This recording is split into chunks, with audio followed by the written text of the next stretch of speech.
Every gardener who has struggled with slow or sluggish worm activity has wondered whether there's a way to wake them up. Worms are the heartbeat of healthy soil, but they sometimes move slowly into new beds, especially in compacted or depleted soil. Old farmers have claimed that alfalfa meal or alfalfa pellets can spark worm activity almost overnight. It sounds promising, but does it really work, or is it just another garden myth? We decided to put it to the test in real garden soil, under conditions many gardeners face. We tracked the process step by step, watching not just for worms on the surface but for deeper signs: microbial bloom, changes in soil texture, and worm reproduction. The results showed exactly how alfalfa affects soil and whether it truly lives up to the claim of waking up worms. Before we tested, it was important to understand why alfalfa is even suggested as a soil amendment. Alfalfa pellets are simply compressed alfalfa meal made from the dried forage crop. Farmers often use it as feed, but in soil science alfalfa is valued for its nitrogen content, its natural sugars, and most importantly, a growth compound called triacontanol. Triacontanol is a natural plant growth stimulant that can accelerate microbial activity and root development. Unlike high-carbon materials like straw or wood chips, alfalfa breaks down quickly. It provides a feast for microbes, which in turn create the exact conditions worms love: warmth, moisture, and abundant microbial life-coating soil particles. This biological chain reaction is what gave rise to the claim that alfalfa wakes up worms. The experiment was carried out in 2 raised beds with similar clay loam soil. One bed received a top dressing of moistened alfalfa pellets, worked lightly into the first 2 inches of soil, and then mulched with a thin layer of leaves. The second bed was left as a control with only the same mulch applied. Both beds were watered evenly and monitored for soil temperature, moisture levels, microbial bloom, and worm activity. Worm counts were taken by scraping back a square foot of mulch and soil at regular intervals.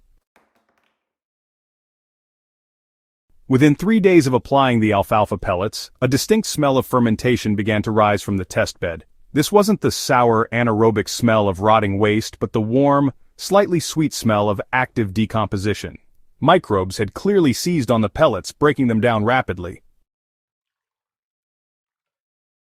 By day 5, the soil surface showed a visible fungal bloom, white threads colonizing the organic matter. This was the first clue that alfalfa was acting as a microbial stimulant. Worm counts, however, were not dramatically different yet. In both the test and control beds, only a few worms were visible near the surface. The true change was happening below ground, in the microbial food web that worms rely on. By the end of the second week, the difference between the alfalfa bed and the control bed became striking. When the mulch was pulled back, the alfalfa amended soil was darker and looser, with obvious tunneling. Worm counts had doubled compared to the control. Not only were worms more abundant, they were actively feeding on decomposed material near the surface, leaving behind small castings. Why did this happen so quickly? Alfalfa's nitrogen and sugars fueled a microbial population explosion. As microbes multiplied, they softened soil aggregates, released nutrients, and produced heat. Worms were drawn to this activity because it created a constant source of food. Instead of waiting months for bulky organic matter to rot down, alfalfa jump-started the cycle almost immediately. At the 30-day mark, the soil treated with alfalfa pellets was, honestly, just teeming with life. Worm populations had tripled compared to the baseline count, and you could even spot juvenile worms, which is a pretty solid indicator that conditions were ideal enough for reproduction. Soil structure also improved. What started as moderately compact clay loam now crumbled more easily in the hand, with visible aggregates bound by fungal threads and worm castings. In contrast, the control bed showed only slight improvement. The mulch alone attracted a few worms, but activity was slower and, just less concentrated overall. The comparison made it clear. Alfalfa acted as a biological accelerator, pulling worms into action far faster than mulch or compost alone. Over the following weeks, worm activity stabilized but still remained significantly higher in the alfalfa-treated bed. Soil respiration tests confirmed that microbial activity was nearly double that of the control. Plants in the alfalfa bed showed stronger root systems, thanks not just to the extra nutrients but to the looser, aerated structure worms helped build. By this stage, the alfalfa pellets had fully broken down. They didn't persist as bulk organic matter the way wood chips or straw would. Instead, they converted quickly into microbial biomass in worm castings. This explained the rapid transformation. Alfalfa wasn't just feeding worms directly, it was feeding the invisible microbial workforce that worms follow. The phrase "waking up worms" makes sense once the science is understood. Worms are not attracted to raw organic matter itself, they seek out soil zones where microbial populations are booming. Alfalfa pellets essentially light the fuse on microbial activity, creating exactly the conditions worms prefer. Triacontanol, the growth stimulant in alfalfa, also plays a role. It stimulates certain bacteria and fungi, which in turn release compounds that attract worms. Combined with the steady nitrogen release, this creates a perfect storm of food, biology, and structure. For gardeners wanting to try this themselves, the key is moderation. Alfalfa is potent. Applying a thin layer, about a handful per square foot, worked into the topsoil and kept moist is enough to spark activity.